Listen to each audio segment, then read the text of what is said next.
इस मूवी में देखेंगे कि सूर्य एक्सपांड होकर पृथ्वी को तबाह करने वाला है और इस संकट से बचने के लिए पूरी दुनिया एक होकर पृथ्वी को दूसरे सोलर सिस्टम में मूव करने का फैसला करती है। लेकिन ऐसा करने से पृथ्वी पर तूफान, भूकंप, सुनामी आती है। लेकिन इस खतरे से निपटने के बाद जब पृथ्वी जुपिटर के पास आता है तब जो होता है वो देखने लायक है। इस मूवी का नाम है द वॉन्डरिंग अर्थ। मूवी की शुरुआत होती है 2061 से, जहां दिखाया जाता है कि सूर्य बहुत जल्दी एक्सपांड हो रहा है और आने वाले 300 सालों में वो पृथ्वी के ऑर्बिट में एंटर करेगा, जिसके कारण हमारी पृथ्वी तबाह हो सकती है। इस खतरे को देखते हुए दुनिया के बड़े बड़े देश आगे आते हैं और यूनाइटेड अर्थ गवर्नमेंट नाम की एक ऑर्गेनाइजेशन बनाते हैं। इसका काम था हमारी इस पृथ्वी को नजदीकी अल्फा सेंचुरिया नाम का जो दूसरा सोलर सिस्टम है उसमें मूव किया जाएगा। अभी पूरा सफर 25 साल का था। इतने दूर जाने के लिए पृथ्वी पे कई सारी लोकेशन पे थ्रस्टर बनाए जाते हैं, जिसे अर्थ इंजन भी कहते हैं। ये सारे थ्रस्टर, जिसे बूस्टर भी कहा जाता है, वो फ्यूजन पावर प्लांट पर चल रहे थे, जिसके कारण पृथ्वी को बूस्ट मिल रही थी और वो अपने पोजीशन से मूव होने लगती है।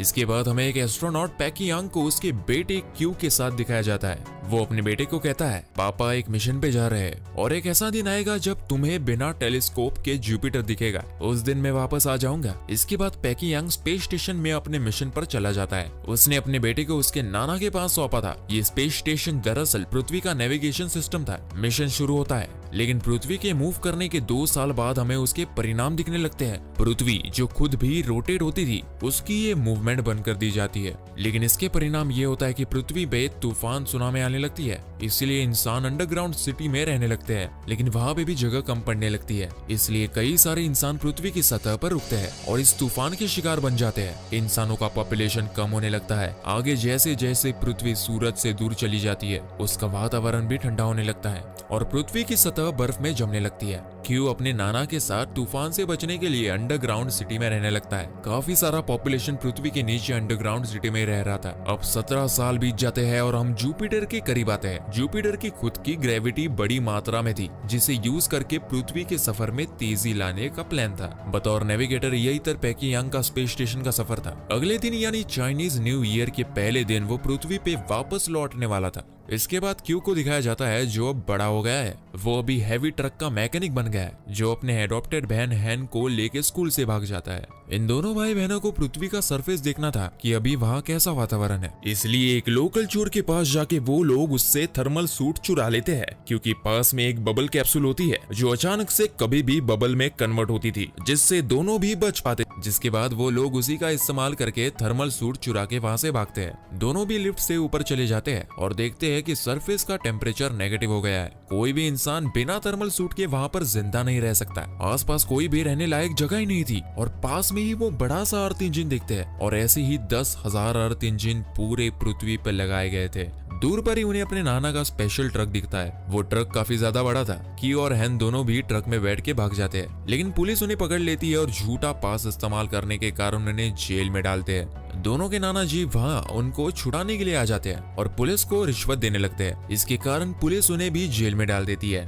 वही जेल के अंदर ये लोग टीम नाम के एक और लड़के से मिलते हैं। यहाँ स्पेस में पृथ्वी जुपिटर के करीब आती है। उसकी ग्रेविटी यूज करके तेजी से पृथ्वी का सफर तय करना था, जिससे पृथ्वी सोलर सिस्टम से बाहर निकल सकता था। लेकिन अचानक से जुपिटर की ग्रेविटी में स्पाइक आने के कारण वो इर्रेगुलर बन जाती है और पृथ्वी जुपिटर के करीब खींची चली जाती है, जिसके कारण पूरी पृथ्वी पे भूकंप और तूफान आने लगता है। धीरे धीरे सारे अर्थ इंजन बंद हो जाते हैं। क्यू, हैन, उनके नाना और टीम अपना ट्रक लेके जेल से भाग जाते हैं। लेकिन भूकंप के कारण कई सारे पहाड़ इनके ट्रक के ऊपर गिरने लगते हैं। लेकिन ये लोग जैसे तैसे करके उस खतरे से बाहर निकलते हैं। यहाँ पे स्पेस स्टेशन में जो इनका एआई कंप्यूटर था वो सारे एस्ट्रोनॉट को चेतावनी देता है कि अभी सिस्टम लो एनर्जी पर जा रहा है, इसलिए सब लोग तुरंत ही अपने हाइपर स्लीपिंग सेल में चले जाए। यहाँ पर पैकी यांग को टेंशन आता है, इसलिए वो अपना घर वालों से कांटेक्ट करता है। वो उन्हें नजदीकी बंकर बताता है ताकि वो लोग वहां जाकर इस तूफान से सुरक्षित रहे। उसके बाद वो खुद भी हाइपर स्लीप पर जाने के लिए निकलता है। यहाँ पर वो लोग बंकर की तरफ जा ही रहे थे,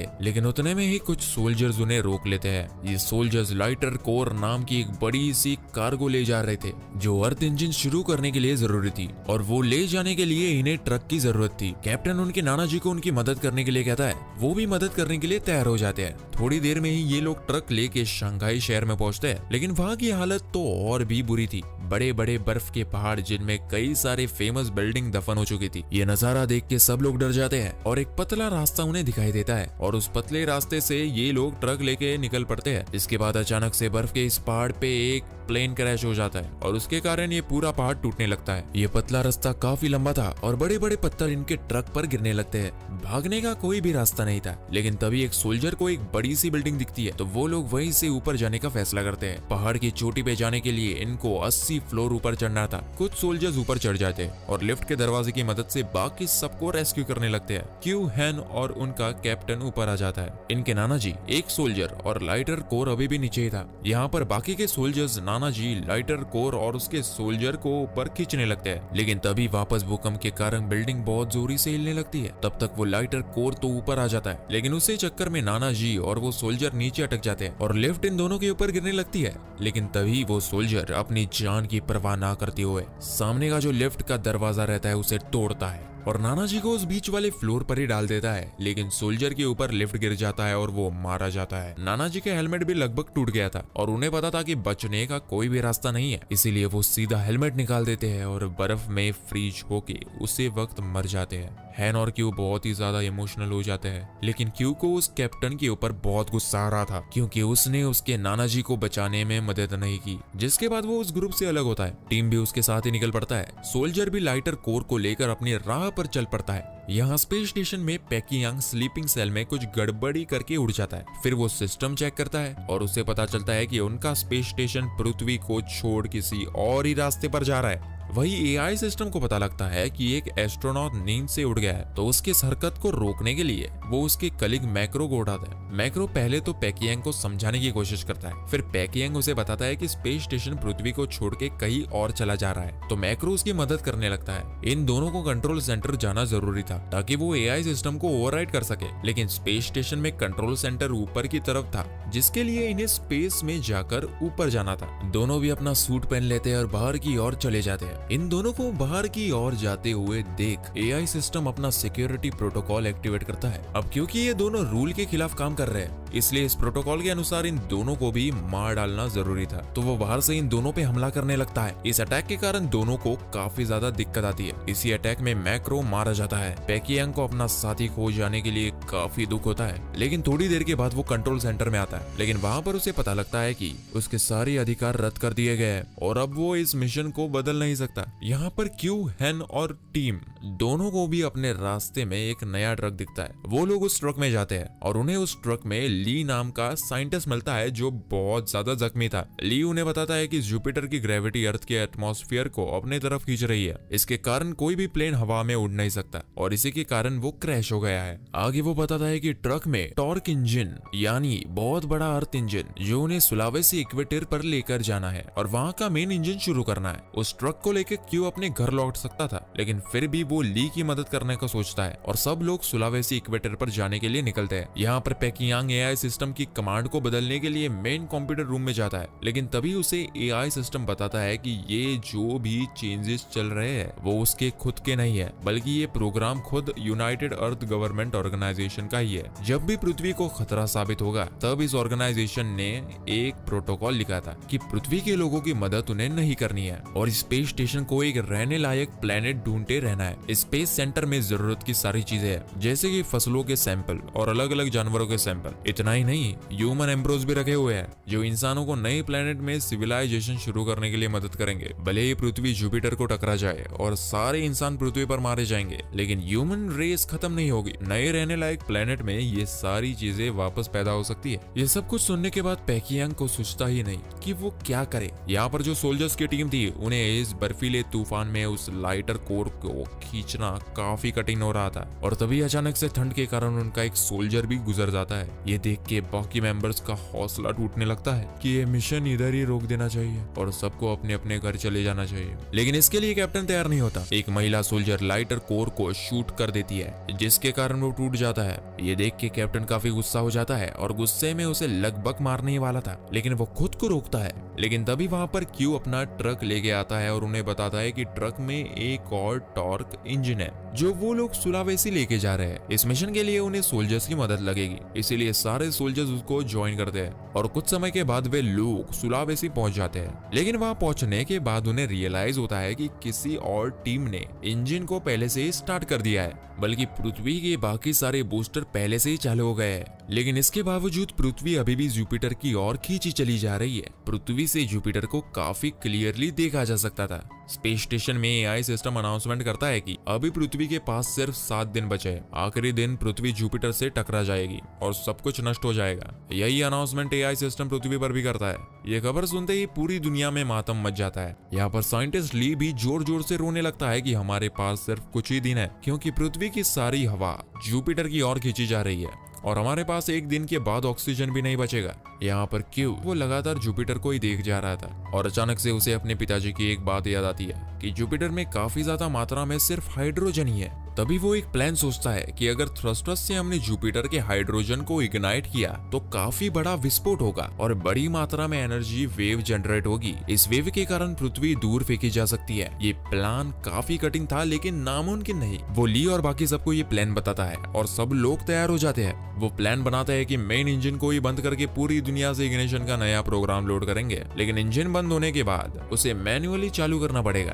अब इस प्लान के अनुसार टीम और क्यू दोनों लाइटर कोर को मेन इंजन में डालेंगे। मैनुअल इंजन स्टार्ट करने के लिए एक सोल्जर की टीम आ जाएगी, तो तीसरी टीम होती है ली और बाकी साइंटिस्ट की, जो कि कंट्रोल रूम में जाके वो प्रोग्राम लोड करेंगे। हैन और जो महिला सोल्जर होती है वो कम्युनिकेशन रूम में जाएगी। इसी प्लान के अनुसार सब लोग अपने स्टेप्स लेते हैं, लेकिन इस मिशन में कई सारी दिक्कत आती है। जैसे ही टीम और क्यू दोनों लाइटर कोर को इंजन में डालते हैं तो एक लॉग बीच में आता है, जिसके कारण वो पूरा प्रोग्राम अटक जाता है। वही इग्निशन पिन काफी बड़ी थी, इसलिए सोल्जर की मैन पावर कम पड़ने लगती है और यहाँ पर ली का प्रोग्राम भी 99% पे आके हैंग हो जाता है। लेकिन तभी हैन पेकियांग को कांटेक्ट करती है। पेकियांग को वो उनका सारा प्लान बताती है ताकि कुछ मदद मिल सके। पेकियांग यूनाइटेड अर्थ गवर्नमेंट ऑर्गेनाइजेशन के अधिकारियों से परमिशन लेने के लिए उनको कांटेक्ट करता है। यहाँ पर वो लोग सिर्फ एक ही हेल्प करने को तैयार होते हैं कि जो बच्ची का मैसेज है वो उसे पूरी दुनिया में ब्रॉडकास्ट करेंगे। फिर उसके बाद हैन अपना मैसेज पूरी दुनिया में ब्रॉडकास्ट करती है और कहती है कि मैं और सोल्जर्स की टीम पृथ्वी को बचाने का आखिरी प्रयास कर रहे हैं और यहाँ पर हमें लोगों की जरूरत है। मुझे पता है कि आप में से कई लोगों ने अपना हौसला खो दिया है, लेकिन हम सब एक होके इस पृथ्वी को बचाने का आखिरी प्रयास करेंगे तो शायद हम बच सके। एक बच्ची से इतना इमोशनल मैसेज सुनने के बाद जो भी लोग भाग रहे थे कुछ जगह पर छुपने के लिए, उसमें से कई सारे लोग इनकी मदद करने के लिए आ जाते हैं और जो इग्निशन पिन रहता है जो कि काफी बड़ा था उन्हें पुश करने में सोल्जर्स की मदद करते हैं और आखिरकार काफी देर के बाद वो पिन लॉक हो जाती है। यहाँ पर क्यू भी अपनी जान पे खेल के लॉक को निकालता है और टीम को साथ लेके उस ट्रक से भागने लगता है। यहाँ पर प्रोग्राम भी अपलोड हो जाता है। जैसे इनका ट्रक बाहर आ जाता है, इग्निशन लॉन्च किया जाता है और मेन इंजन जो पृथ्वी का सबसे बड़ा इंजन था वो सीधा जुपिटर को निशाना लगा के रेड लाइट इग्नाइट करता है और सब लोग खुश हो जाते हैं। लेकिन ये इग्निशन इतना बड़ा होने के बावजूद वो जुपिटर ग्रह तक नहीं पहुंच पाता। वो इग्निशन अभी भी जुपिटर से 5000 किलोमीटर दूर था। लेकिन तभी पेकियांग को याद आता है कि नेविगेशन सिस्टम में 30,000 टन का फ्यूल है जो इस इग्निशन में यूज हो सकता है, लेकिन एआई सिस्टम उसे रोकता है क्योंकि अब नया प्रोजेक्ट हेलियोस शुरू हो गया था, जिसका मिशन था रहने लायक प्लेनेट ढूंढने का, ना कि पृथ्वी वासियों की मदद करना। पेकियांग के पास शराब की एक बोतल थी जिसे एआई सिस्टम की तरफ फेंक मारता है, जिसके कारण पूरे सिस्टम को आग लगती है और एआई सिस्टम खराब हो जाता है। जिसके बाद पेकियांग सिस्टम का कंट्रोल लेकर स्पेस स्टेशन को जुपिटर की ओर ले जाता है। वो आखिरी बार अपने बेटे को कांटेक्ट करता है और इस फ्यूल के बारे में बताता है कि वो अपने डॉग लेके उस इग्निशन में चला जाएगा जिसके कारण विस्फोट होगा, लेकिन क्यू उसे ऐसा करने से मना कर देता है। लेकिन पेकियांग उसकी बातें नहीं मानता और अपने बेटे क्यू को आखिरी बार गुड बाय कहता है और उसे कहता है कि अब तुम जब भी जुपिटर को देखोगे तब तुम मुझे भी देख पाओगे। क्यू बहुत जोर जोरों से रोने लगता है और वो जुपिटर को जब देखता है तब उसे अपने पापा का जो डॉग सिस्टम रहता है वो दिखाई देता है। वो सीधा डॉग उस आग में चला जाता है और उसे देखते देखते बहुत बड़ा विस्फोट हो जाता है, जिसके कारण आग जुपिटर तक पहुंच जाती है। वहां के हाइड्रोजन को इग्नाइट करती है और बहुत जोरों से एनर्जी वेव जनरेट हो जाती है जो पृथ्वी को ऑपोजिट डायरेक्शन में पुश करती है। हालांकि जुपिटर से निकले बड़े बड़े एस्टेरॉइड्स अगले 7 मिनट में पृथ्वी तक पहुंचने वाली थी। सभी लोग अंडरग्राउंड बंकर की तरफ भागने लगते हैं, लेकिन तभी एस्टेरॉइड्स पृथ्वी तक पहुंच जाती है और चारों तरफ तबाही का नजारा था। क्यू और टीम नीचे गिरने लगते हैं, लेकिन वो एक पोल को पकड़ लेते हैं। लेकिन हैन नीचे गिरने लगती है और उसे बचाने के लिए क्यू भी नीचे कूद जाता है, लेकिन क्यू के पास कैप्सूल रहता है जिसके कारण वे दोनों बच जाते हैं। लेकिन वो भी जल्दी क्रैक हो जाता है और क्यू हेलमेट भी टूट जाता है। ऐसा लग रहा था कि वो मर गया, वही पृथ्वी बच गई थी और अब ये दूसरी दिशा में जा रही थी जैसे पहले का प्लान था। हम फिर 3 साल के बाद देखते हैं क्यू बच गया था, लेकिन उसके चेहरे पे बहुत बड़ी जख्म आई थी और दूसरी सोलर सिस्टम में जो जाने का ये जो मिशन का सफर है वो अभी भी जारी था। सब लोग अभी भी अंडरग्राउंड सुरक्षित रह रहे थे। क्यू जो है वो भी जूनियर ड्राइवर बन गया था और सब लोग उसे काफी रिस्पेक्ट के साथ देख रहे थे, जिसके साथ ही मूवी यही खत्म हो जाती है। दोस्तों कमेंट करके जरूर बताएं कि आपको हमारी एक्सप्लेनेशन और ये मूवी कैसी लगी, और अगर पसंद आए तो लाइक और शेयर जरूर कीजिएगा।